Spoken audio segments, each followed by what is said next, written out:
Bienvenue dans le management de l'innovation. Bonjour, je suis très heureux d'être parmi vous aujourd'hui et de vous souhaiter à tous la bienvenue. Cette nouvelle vidéo sera consacrée aux outils et conseils pour réussir votre processus d'innovation. Pour tous ceux qui veulent mieux gérer leur innovation, cette vidéo vous propose des méthodes permettant d'accroître votre performance et votre efficacité à long terme. Nous aborderons également les outils et les étapes clés qui vous aideront de mieux pour gérer et maîtriser votre processus d'innovation. Et enfin des conseils clés à suivre pour perfectionner votre processus. Alors commençons par les étapes indispensables pour déployer le processus d'innovation. Tout d'abord, il convient d'avoir en premier lieu une première réflexion pour définir votre macro-processus d'innovation et d'identifier les ressources qui interviendront tout au long de ce processus. Si l'on reprend la logique du processus d'innovation générique et les trois piliers de l'innovation décrits aux vidéos précédentes, nous proposons d'organiser la démarche d'innovation autour de 7 étapes, à savoir, l'étape numéro 1 est de définir une stratégie. Et pour ce faire, il est indispensable, au préalable, d'avoir défini et partagé votre stratégie. Cette étape consiste donc à construire sa stratégie et en déduire une stratégie d'innovation, à relayer l'innovation par une organisation adaptée, à proposer un management adapté et à donner un message fort pour impliquer tout le monde et à manager la conduite du changement vers une culture d'innovation. Passons à l'étape numéro 2 qui consiste à chercher deux puits de valeur. Pour cela, nous préconisons de concentrer vos efforts sur l'analyse de la valeur de votre produit ou service ou organisation existante ou non pour cibler vos actions futures de recherche de solutions créatives. Et pour décliner la stratégie d'innovation en voie d'innovation, supportée par le management, il faut accompagner votre management dans l'appropriation de votre stratégie. L'idéal est de l'intégrer en amont pour l'élaborer. Il est nécessaire qu'ils puissent décliner vos orientations en actions concrètes pour leur domaine d'activité. L'étape numéro 3 est de choisir un marché pertinent. Tout d'abord, il faut développer son innovation pour un marché porteur. Il est en effet inutile de se risquer sur un marché saturé ou convoité. L'innovation a de grandes chances de ne pouvoir le remporter. Alors comment faire? Vous devez avoir une définition précise de votre cible et vous devez savoir exactement les informations dont vous aurez besoin. En plus, vous devez être en capacité d'analyser les réponses et d'estimer le prix qu'un client est prêt à payer pour son innovation. Et enfin, vous devez s'entourer d'une équipe de qualité et s'assurer de ses axes d'amélioration. Continuons par l'étape numéro 4 qui consiste à connaître son client comme personne et pour cela être attentif à ce qu'il cherche à faire. Le consommateur veut réaliser une tâche, pas acheter un produit. Dans ce cas, l'innovation l'aidera à réaliser cette tâche. Pour la concevoir, l'innovation se focalise sur la réalisation de cette tâche, moins sur la forme produit. Pour compléter cette connaissance, il devra évaluer le budget d'acquisition de ce produit. L'entreprise ne doit pas se focaliser sur la technologie ni sur la forme produit actuelle, mais sur la création d'un produit qui améliore le produit actuel pour augmenter la satisfaction de vos clients. La cinquième étape est de développer une solution scalable. La scalabilité peut être comprise comme la capacité à augmenter la production sans augmenter les coûts. Toutefois, la scalabilité dépasse la question du coût. C'est aussi la capacité à déployer l'innovation dans plusieurs pays avec un investissement minimum. La scalabilité est une donnée importante car elle est souvent examinée par les investisseurs. Elle garantit un potentiel de croissance très supérieur aux autres modèles et elle multiplie le volume d'affaires tout en confortant sa rentabilité. Passons maintenant à la sixième étape qui est la conception de vos innovations.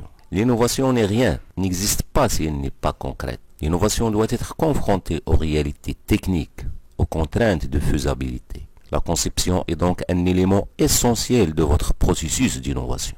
Il faut donc maîtriser vos développements de produits, prendre conscience des facteurs clés d'un développement efficace, intégrer les outils de maîtrise de la qualité dans la conception du produit, définir une architecture de produits au coût optimal, intégrer vos fournisseurs dans la démarche de conception, séduire des investisseurs et valider les produits avant la mise sur le marché.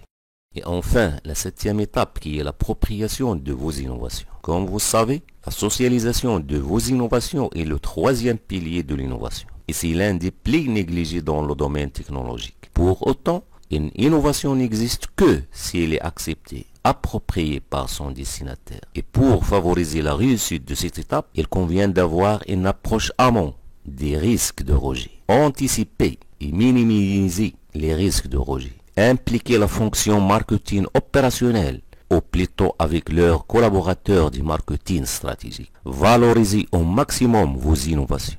Et surveiller et être prêt à réagir si vous observez un problème, une dérive lors du lancement de votre innovation pour reprendre la maîtrise de l'appropriation de celle-ci. Passons maintenant aux facteurs clés de succès pour réussir votre innovation.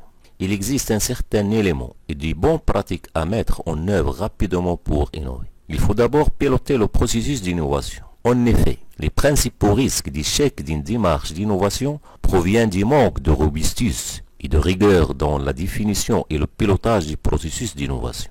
Soutenir le processus par un environnement favorisant l'innovation. Organiser et structurer la créativité. À tort, nous pensons que définir un cadre de référence limite la créativité. Or, pour pouvoir sortir du cadre, il faut préalablement l'avoir défini. De plus, pour favoriser le passage de la créativité à l'innovation, il faut favoriser le retour dans le cadre. Animer et stimuler le processus créatif. Favoriser et accélérer la veille, l'ouverture et la capitalisation. Initier et entretenir une démarche de progrès continu. Imaginez le futur pour savoir où chercher votre stratégie. Voir suffisamment loin et juste. Proportionner les moyens de l'innovation aux enjeux pour l'entreprise.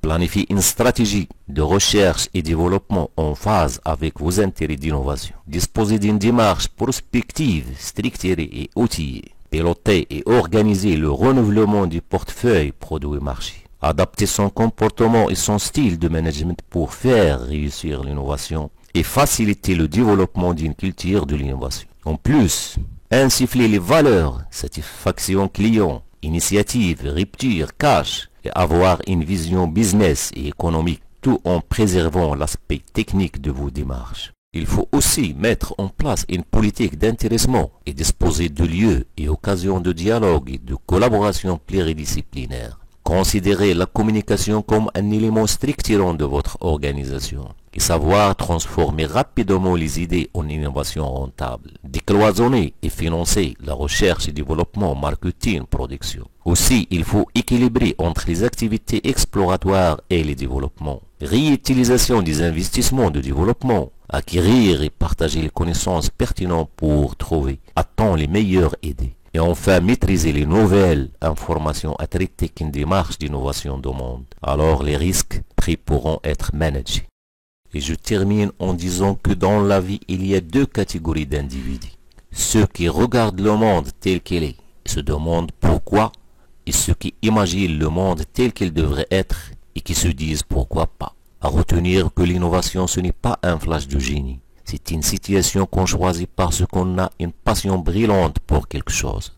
C'est un travail difficile qui devrait être organisé comme une activité régulière de chaque unité de l'entreprise, et ce à chaque niveau du management. Innover, c'est facile. La difficulté, c'est de transformer une innovation en un vrai business et de considérer le changement comme une opportunité.